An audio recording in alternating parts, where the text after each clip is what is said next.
آپ کو مصاحبت رسول صلی اللہ علیہ وسلم میسر آئے گی، اور سب سے بڑا اور اہم ترین انعام دیدار ربانی کے بعد یہی رسول اکرم صلی اللہ علیہ وسلم کی صحبت ہوگی۔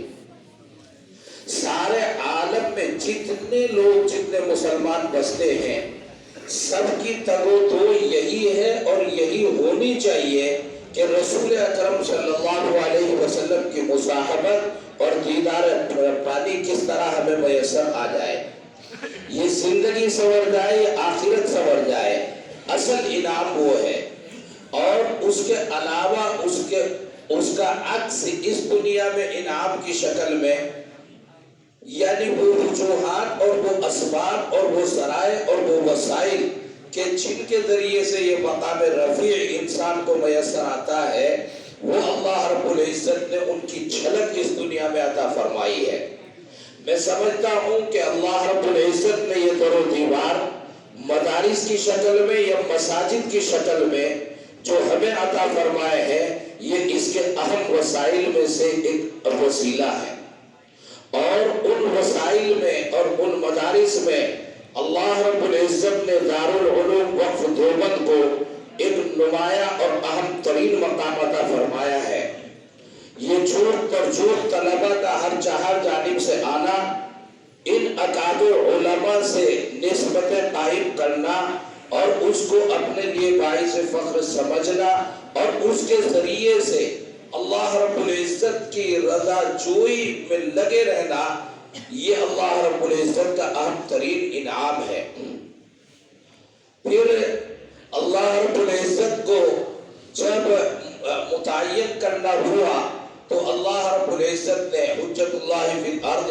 حضرت الامام الاکبر مولانا محمد قاسم صاحب نانوتوی نور اللہ مرقدہ وبرد مرجعہ اور آپ کے رفقاء کار وہ تمام اکٹھے ہوئے اور دارالعلوم دیوبند کی بنیاد اس دیوبند جیسے قصبے میں رکھی گئی۔ دیکھتے ہی دیکھتے یہ ادارہ ایسا مقبول ہوا کہ ہر چہار جانب لوگ گردنیں اٹھا کر اس کو دیکھنے لگے اور تاکنے لگے کہ یہ ہو کیا رہا ہے۔ حضرت نانوتوی نور اللہ مرقدہ کی عمر نے وفا نہیں کی، بہت مختصر سی عمر میں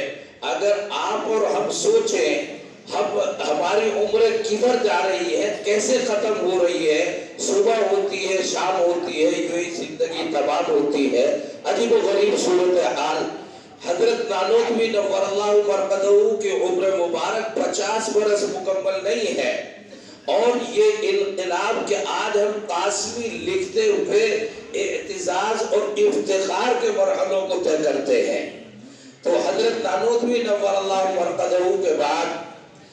حضرت کے چشم و چراغ حضرت فخر الاسلام حضرت مولانا محمد احمد صاحب نور اللہ مرقدہ، آپ کے اہم امتیاز اور آپ کی اہم ترین خصوصیات اور آپ کا جلال اور آپ کا جمال وہ بے مثل ہے۔ اس کے بعد پھر حضرت حکیم الاسلام حضرت مولانا قاری محمد طیب صاحب نور اللہ مرقدہ، ان کو اللہ رب العزت نے ایک طویل وقت دارالعلوم دیوبند کے لیے عطا فرمایا۔ اور دارالعلوم دیوبند اگرچہ ملکی پیمانے پر یا خاص اور اہم جگہوں میں بہت نمایاں اور لوگ سمجھنے والے سمجھتے تھے کہ اس کا اہم مقام ہے، اہم مرتبہ ہے، یہ کوئی انقلابی ادارہ ہے، لیکن عوامی سطح پر اور بین الاقوامی سطح پر حضرت حکیم الاسلام نور اللہ مرقدہ کی ترجمانی کام آئی۔ حضرت حکیم الاسلام نور اللہ مرقدہ نے ایسی شکل اور ایسی محنت اور ایسی جد و جہد اور ایسے البیلے اور انوکھے انداز پر اور ایسے مؤثر ترین انداز پر دارالعلوم دیوبند کی ترجمانی کی کہ سارے عالم میں دارالعلوم دیوبند کا اہم ترین تعارف سامنے آیا۔ حضرت حکیم الاسلام نور اللہ مرقدہ کے زمانے میں دارالعلوم دیوبند ایک جامعہ بنا، جامعہ اسلامیہ بنا، ایک یونیورسٹی کی شکل اختیار کر گیا، اور اس کے شعبوں میں تعدد پیدا ہو گیا، متعدد شعبے وجود میں آئے، تعلیمی بھی اور انتظامی بھی اور ملی بھی، ہر طرح سے شعبے وجود میں آتے چلے گئے۔ لیکن اللہ کو جو مقدر ہوتا ہے، اللہ رب العزت، یہ ہم تو سمجھ نہیں پاتے ان چیزوں کو۔ کرب ہے، ایک بے چینی ہے، ایک عجیب و غریب قسم کی اس بات کو، اس مرحلے کو سوچتے ہوئے کیفیت ہے کہ دارالعلوم دیوبند حضرت حکیم الاسلام یا حضرت حکیم الاسلام اور دارالعلوم دیوبند، کوئی تاریخ دیکھنے والا کبھی دیکھے، کوئی سمجھنے والا کبھی سمجھے، پڑھنے والا کبھی پڑھے، تو ان دونوں کو الگ کر کے دیکھنا ممکن ہی نہیں ہے۔ یہ دونوں چیزیں الگ ہو ہی نہیں سکتی۔ مگر عجیب اتفاق کہ وہ ظاہری در و دیوار وہ الگ ہوئے اور حضرت حکیم الاسلام نفر اللہ مرقدہ الگ ہوئے۔ قضیہ نامرضیہ اور قضیہ دارالعلوم دیوبند سامنے آیا۔ یہ بات تو وہ ہے کہ اتحاد ملت، اتحاد ملت، اتحاد ملت، اتحاد ملت، اور ہمیشہ انشاءاللہ اتحاد ملت۔ لیکن تاریخ ہے، اس کو ہم بھلا دیں، زمانہ نہیں بھلا سکتا۔ الغرض دارالعلوم دیوبند دو حصوں پر تقسیم ہو گیا۔ حضرت حکیم الاسلام نور اللہ مرقدہ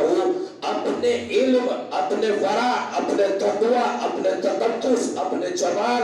اور اپنی عمر مبارک کے آخری اور چوٹی کے اس مرحلے پر ہے کہ عجیب و غریب صورتحال حضرت حکیم الاسلام نور اللہ مرقدہ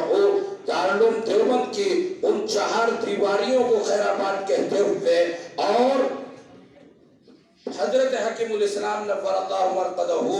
بے سر و سامانی کے عالم میں جہاں ٹوٹی چٹائی، یعنی واقعہ یہ ہے کہ چٹائیاں موجود نہیں تھی،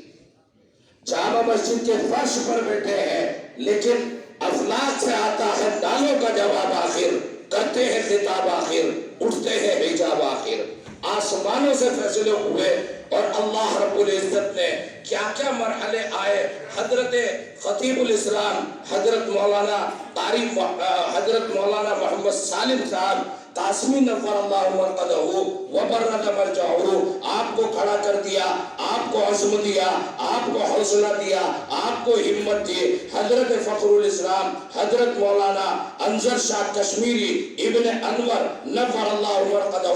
آپ کھڑے ہوئے۔ حضرت مولانا محمد نعیم صاحب نور اللہ مرقدہ، حضرت مولانا خورشید عالم صاحب نور اللہ مرقدہ، اور رفقاء کار، یعنی دارالعلوم دیوبند میں انتہائی تجربے کار، اہم ترین، انتظامی، انصرامی، تعلیمی، ہر اعتبار سے جو انتظام و انصرام کی اہمیت رکھتے تھے، وہ یہاں پر آئے۔ اور آج آپ دیکھ رہے ہیں کہ دارالعلوم وقف دیوبند اللہ رب العزت نے ایسا اہم ترین ادارہ اور ایسا ہمہ جہد ہر شعبے میں کام کرنے کے لیے اللہ رب العزت عمر مبارک ہم عطا فرمائے۔ ہمارے محترم اور مکرم جناب مولانا ڈاکٹر محمد شکیب قاسمی دامت برکاتہم کو، جو نائب محتمم بھی ہے دارالعلوم وقف دیوبند کے، استاد حدیث بھی ہے، اور ہمہ جہد توجہ ان کی۔ میں ابھی سوچ رہا تھا کہ عجیب بات ہے، بڑے ادارے، جب ہم اداروں میں بڑے سن کر پڑھنے کے لیے آتے تھے تو ان اداروں کا مفہوم ہی یہ ہوتا تھا کہ حفظ، نادرہ، تجوید اور اول عربی، دوم عربی، یہ ہم خود مشورہ دیتے تھے طلباء کو، ساتھیوں کو،